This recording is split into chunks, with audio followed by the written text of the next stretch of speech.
Tinggal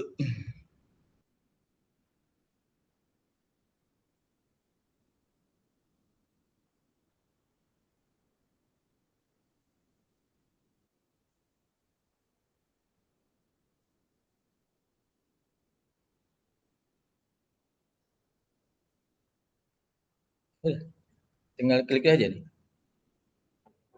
Hah? Udah lanjut. Dari awal. Mulai. Bismillahirrahmanirrahim. Assalamualaikum warahmatullahi wabarakatuh. Selamat pagi dan salam sejahtera untuk kita semuanya.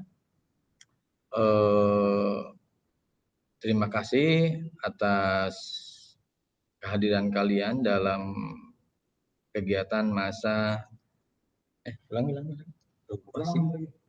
Oke. Bismillahirrahmanirrahim. Assalamualaikum warahmatullahi wabarakatuh. Selamat pagi, salam sejahtera buat kita semuanya. Peserta MPLS yang Bapak banggakan. Pertama, puji syukur kehadirat Allah Subhanahu wa taala, Tuhan yang Maha Esa, atas segala nikmat yang kita terima, nikmat iman, Islam, kesehatan, keselamatan, sehingga kita bisa memenuhi undangan dari tim MPLS ini dalam rangka penjabaran atau paparan tentang pendidikan karakter, ya. Salawat serta salam kita haturkan kepada Nabi besar Muhammad SAW, sahabat dan keluarganya. Mudah-mudahan kita selalu istiqomah mengikuti ajarannya. Amin ya rabbal alamin. Anak-anakku yang Bapak banggakan, ini hari ketiga di kegiatan MPLS ini. Tugas Bapak penyampaiannya yaitu tentang pendidikan karakter dikaitkan dengan tugas Bapak sebagai wakil hubungan industri. Baik.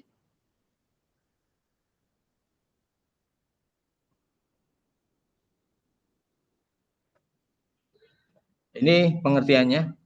Pendidikan karakter, usaha sadar yang dilakukan pendidik kepada peserta didik untuk membentuk kepribadian peserta didik yang mengajarkan dan membentuk moral, etika, dan rasa berbudaya yang baik serta berakhlak mulia yang menumbuhkan kemampuan peserta didik untuk memberikan keputusan baik dan buruk serta mewujudkan kebaikan itu dalam kehidupan sehari-hari dengan cara melakukan pendidikan, pengajaran, pembimbingan, dan pelatihan. Itu dari pendidikan karakter. Baik, Bapak lanjutkan. Konsep pendidikan karakter di SMK Hang Tuah 1 sendiri sudah terramu ya atau terpola menjadi BMW. Yang B-nya itu bekerja. Jadi harapannya lulus dari sini kalian itu bekerja, bukan jadi pengangguran, ya. M-nya itu melanjutkan pendidikan atau kuliah, ya. Di sini pun kalau kalian ingin kuliah, itu ada namanya program SNPTN, Saringan Nasional Masuk Perguruan Tinggi Negeri, ya. Di SMK Hang Tuah 1 itu ada wadahnya, ya. Silakan kalian berlomba dari mulai kelas 10, ya. Apa acuannya? Nilai rapot harus bagus atau rata-ratanya minimal 8 lah. Kalau 8 udah tingkat aman, ya. Nanti ada operator yang akan mengurusi itu, ya. Lalu terakhir adalah W itu berwirausaha. Ya, jadi kalian bisa diarahkan nantinya lulusan dari sini masuk ke wirausaha atau jadi bos, pengusaha, ya. Itu konsep awal SMK Hang Tuah khususnya, ya. Menjadikan para lulusannya itu harus BMW. Dan kamu pun harus begitu, harus punya tujuan yang jelas. Saya mau bekerja, mau kuliah atau wirausaha. Jangan jadi pengangguran, ya. Itu tidak ada dalam konsep karakter SMK-nya, ya. Jadi penekanannya masuk ke sini sudah harus berpikir saya lulus dari sini nanti harus bekerja, melanjutkan kuliah, atau wirausaha. Ya, Bapak lanjutkan.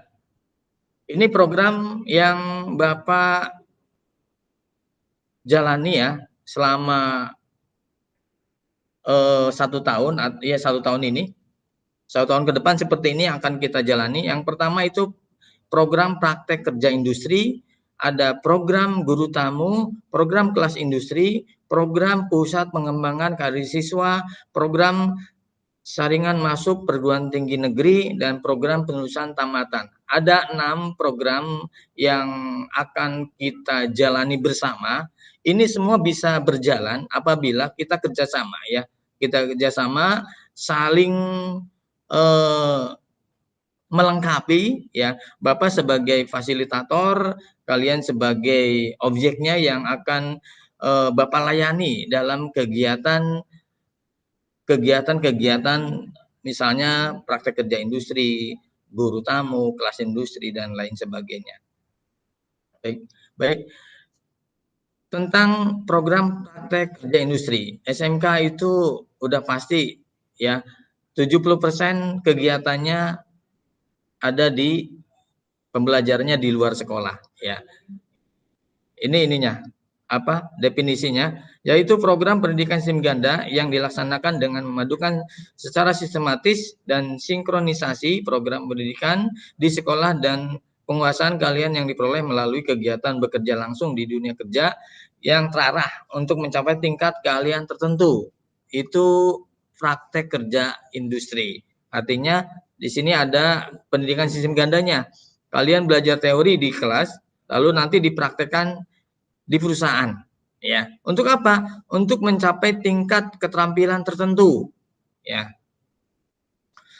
Tujuan dari praktek kerja industri itu adalah satu, mengimplementasikan materi yang selama ini didapat di sekolah, yaitu teorinya ya. Misal teori tentang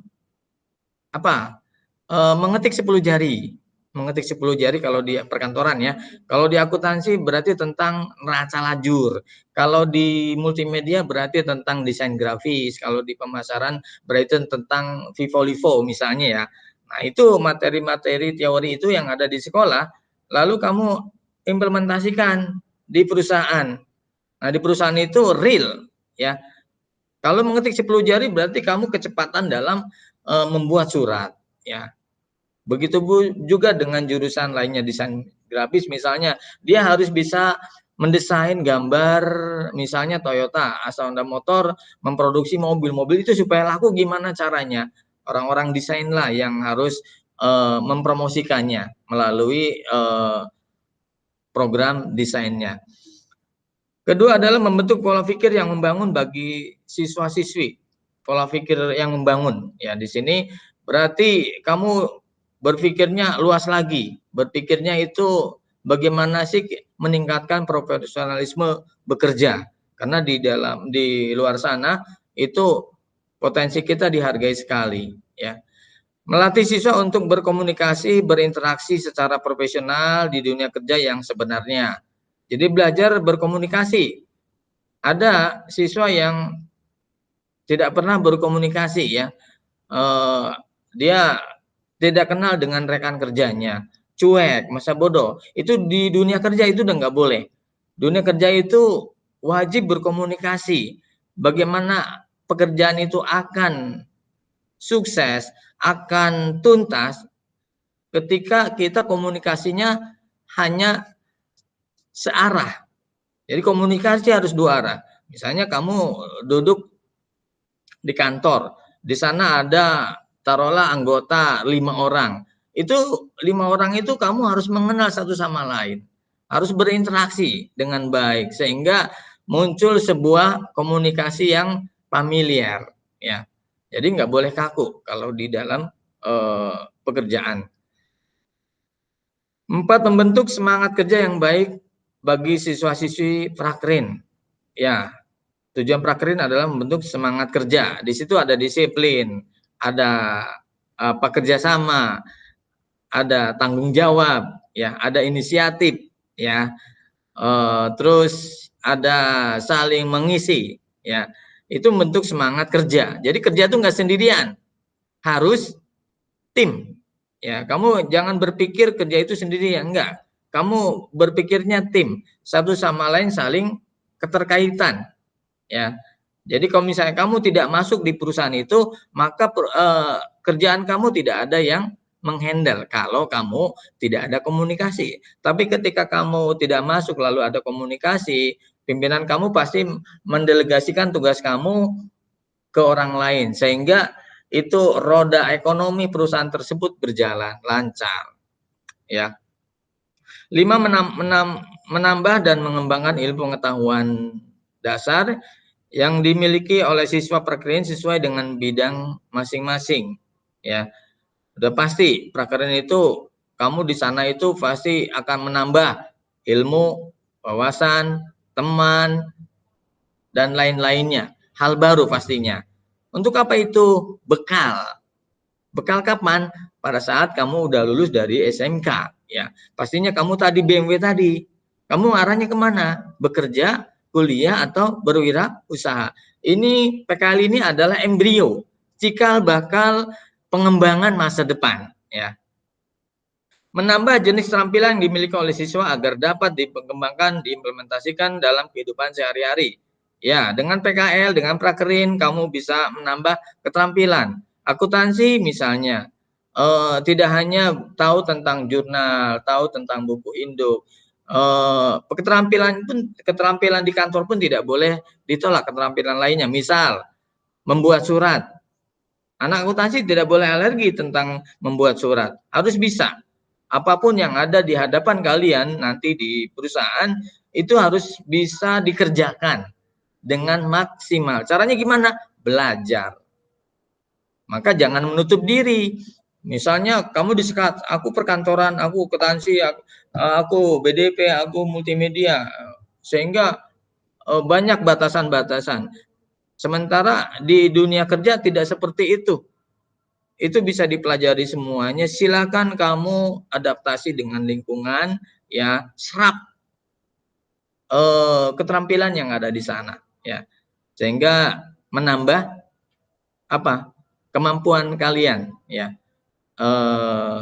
Pada akhirnya nilai jual kalian pun akan diperhitungkan. Baik, menjalin kerjasama yang baik antara sekolah dengan dunia usaha dan industri. Ketika prakerja itu baik, pastinya kerjasama sekolah dengan industri akan baik, ya. Setelah itu didapat, maka kerjasama yang lainnya bisa muncul. Salah satunya adalah kelas industri, ya, bursa kerja, atau bantuan lainnya yang berkaitan dengan CSR-nya perusahaan. Nah, oke, baik. Lanjut, manfaat prakerin dan waktu pelaksanaan. Manfaatnya adalah yaitu tenaga kerja yang memiliki tingkat pengetahuan, keterampilan, dan semangat kerja yang sesuai dengan tuntutan lapangan kerja. Ini manfaatnya. Jadi ketika kalian sudah masuk ke industri, pastinya banyak manfaat yang diterima. Ya, salah satunya keterampilan pasti nambah. Ya, lalu keterampilannya standar industri. Ya, lalu attitude kamu pun standar industri. Terus masuk ke karakter kamu udah masuk ke standar industri. Kalau itu semua udah standar industri semuanya, udah kamu di lapangan kerja itu tidak sulit, ya. Kamu udah punya karakter seorang tenaga kerja. Kedua adalah memperkokoh hubungan sekolah dengan dunia usaha dan industri, ya. Itu manfaat dari praktek kerja industri. 3, meningkatkan efisiensi proses pendidikan dan pelatihan tenaga kerja yang berkualitas. Efisiensi berarti lari kepada pemanfaatan bahan praktek, ya. Di sekolah tidak ada, kalau di perusahaan lengkap. 4, memberi pengakuan dan penghargaan terhadap pengalaman kerja sesuai sebagai bagian dari proses pendidikan. Pengakuan, jadi kamu nanti diakui oleh industri manapun, karena nanti setelah lulus dari praktek kerja industri kalian dapat sertifikat atau surat keterangan, dan itu akan berguna ketika kalian melamar pekerjaan, ya.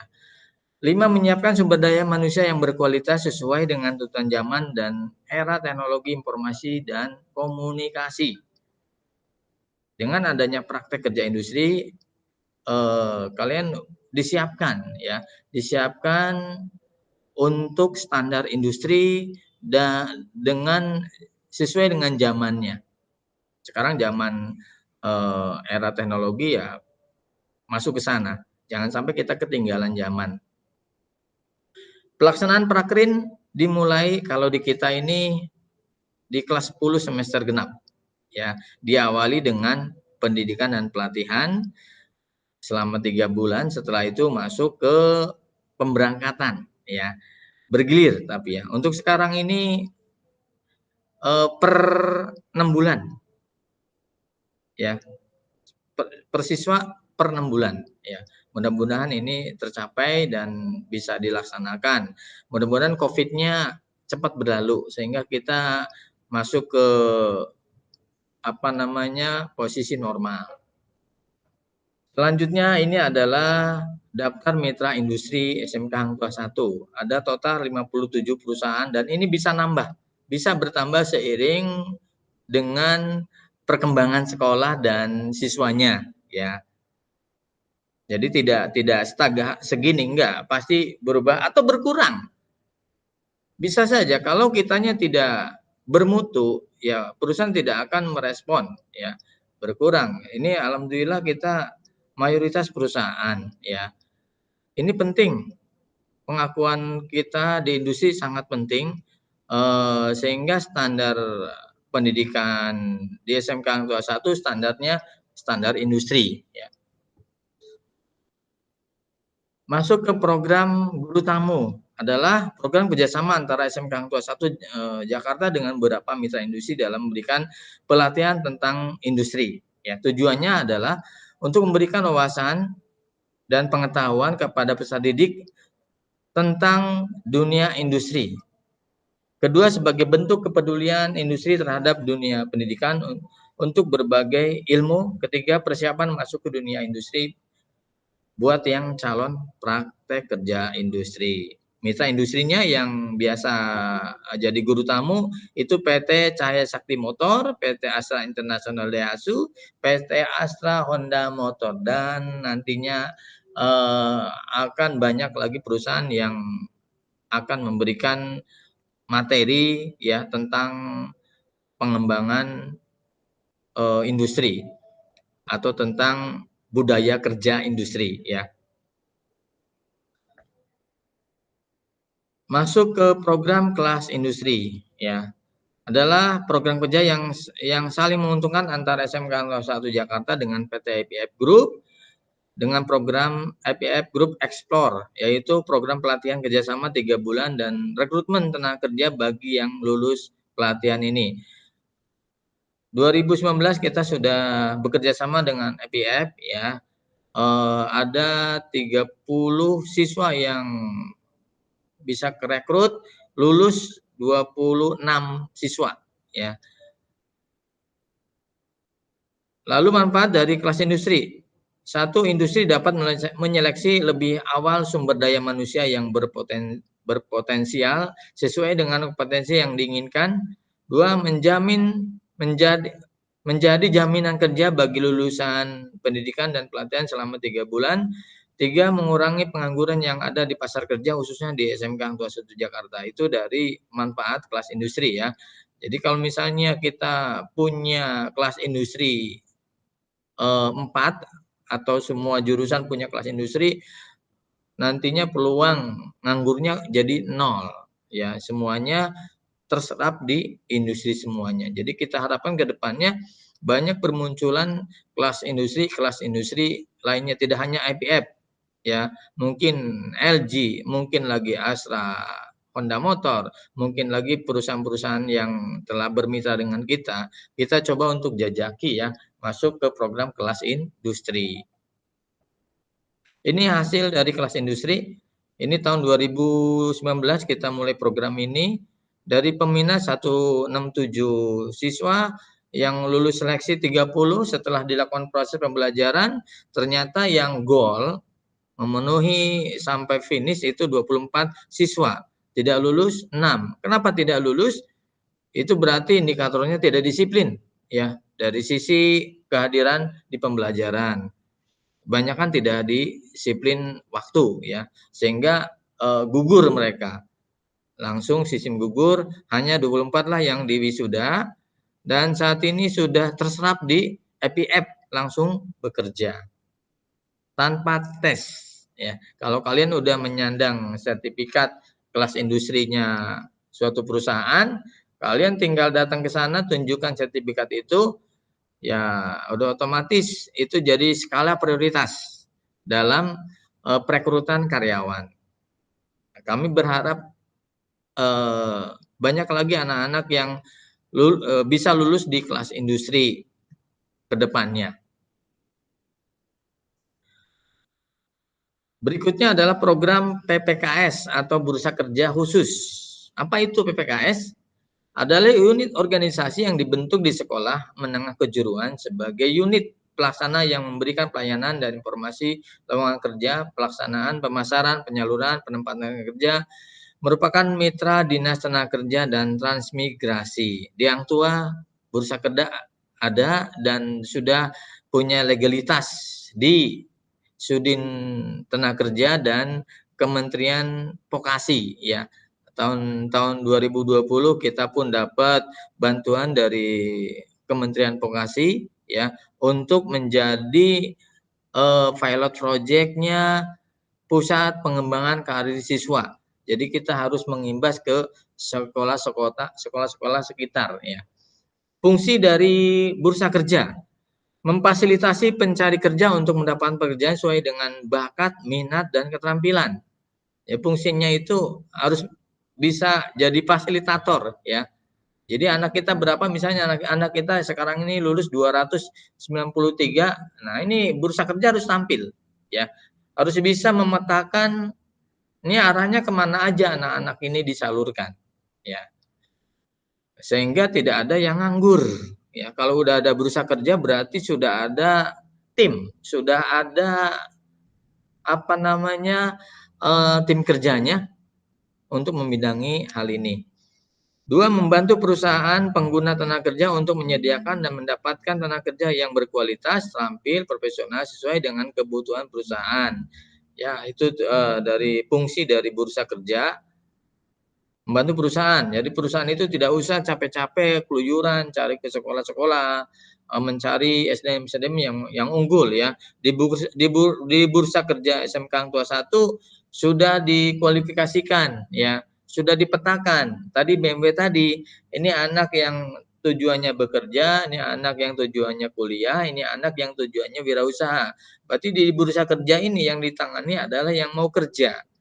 Nah, yang mau kerja itu nanti didata lagi ya, jurusannya apa, tinggi badannya berapa, berat badannya berapa, usianya, jurusan dan lain-lain ya. Nanti data-data itu kami setor ke industri untuk diseleksi sesuai dengan formasi kebutuhan industri tersebut ya. Melaksanakan rekrutmen tenaga kerja melalui Bursa Kerja. Ya, perusahaan sudah diwadahi oleh Bursa Kerja, tinggal hadir, entah itu tatap muka atau online, silakan saja. Yang jelas Bursa Kerja ini tugas utamanya adalah melaksanakan perekrutan, entah itu online maupun offline. Mengurangi angka pengangguran melalui peningkatan penempatan tenaga kerja. Fungsinya itu mengurangi pengangguran. Ya, sehingga dengan adanya Bursa Kerja diharapkan pengangguran itu berkurang ya. Nah, itu target. Selanjutnya adalah program saringan masuk perguruan tinggi negeri. Di kita di SMK Hang Tuah 1 udah 2 tahun ini menyelenggarakan SMPTN, alhamdulillah ada hasil walaupun belum signifikan ya. Manfaat dari SMPTN tidak perlu mengikuti ujian tertulis, tidak perlu membayar biaya sepeser pun, bisa mengajukan keringanan biaya. Ya, ini indikatornya apa? apa namanya, yang akan dihitung di sini, nilai, ya. Jadi kalian nilai semester 1, 2, 3, 4, 5 itu harus bagus, sehingga bisa itu yang, mau yang jurusan kuliah tadi, acuannya dinilai nih. Kalau nilai rapotnya bagus, itu bisa diarahkan ke SMPTN. Ya mudah-mudahan sih gol ya, masuk semua. Ini data serapannya, ini tahun 2020 ada 2 siswa yang masuk ya, dari jurusan OTKP semuanya. Lalu tahun 2021 ada 2 orang yang masuk, semuanya dari jurusan MM. Bapak harapkan tahun-tahun berikutnya itu jurusan lain, BDP, lalu akuntansi, itu bisa memanfaatkan fasilitas ini sehingga bermanfaat buat para alumni ya, yang ingin melanjutkan kuliah, khususnya di negeri. Terakhir adalah program penelusuran tamatan. Dari sekian program tadi ada yang namanya prakerin, guru tamu, kelas industri, SMPTN. Terakhir adalah penelusuran tamatan. Di kita penelusuran tamatan itu berjalan ya. Itu gunanya untuk pertama memudahkan dalam pelaporan ke dinas terkait, kedua sebagai bahan informasi dan evaluasi untuk organisasi khususnya sekolah dalam menentukan program selanjutnya. Di sini diketahuan ya, dalam penelusuran itu kita itu lulusannya banyakan nganggur, belum terserap, bekerja, kuliah, atau wirausaha. Nah, itu ada 4 indikator ya. Nah, itu jadi bagian apa namanya PR buat sekolah. Kalau banyakan yang belum terserap, berarti bursa kerjanya tadi itu belum maksimal dalam membantu para siswa, para lulusannya, atau mungkin keterampilannya kurang dan lain-lain. Itu bisa jadi bahan evaluasi buat manajemen sekolah guna meningkatkan pelayanan ke para alumni ya. Demikian. Oh, ada satu lagi nih. Hasil penelusuran tamatan 2 tahun terakhir. Tahun 2019 sampai 2000 itu tamatannya 295, yang bekerja 97, kuliah 71, wirausaha 6, yang belum terserap 43 tahun yang lalu ya. Tahun sekarang ini musim Covid ya, sehingga benar-benar ini pun terpuruk, tidak semua perusahaan membutuhkan tenaga kerja. Tercatat dari lulusan 293, kerja 60, kuliah 28, wirausaha 6, yang belum terserap kurang lebih 205 orang. Ini PR buat sekolah, khususnya hubungan industri, bagaimana alumni-alumni ini bisa bekerja, bisa terserap di industri. Mudah-mudahan ini COVID-nya sudah cepat berakhir sehingga kita bisa mengembangkan usaha-usaha atau ikhtiar lainnya yang pada akhirnya para lulusannya benar-benar BMW tadi. Demikian paparan dari Bapak. Terima kasih atas partisipasi kalian untuk bisa bergabung dengan kegiatan PLS. Bapak akhiri, Assalamualaikum warahmatullahi wabarakatuh.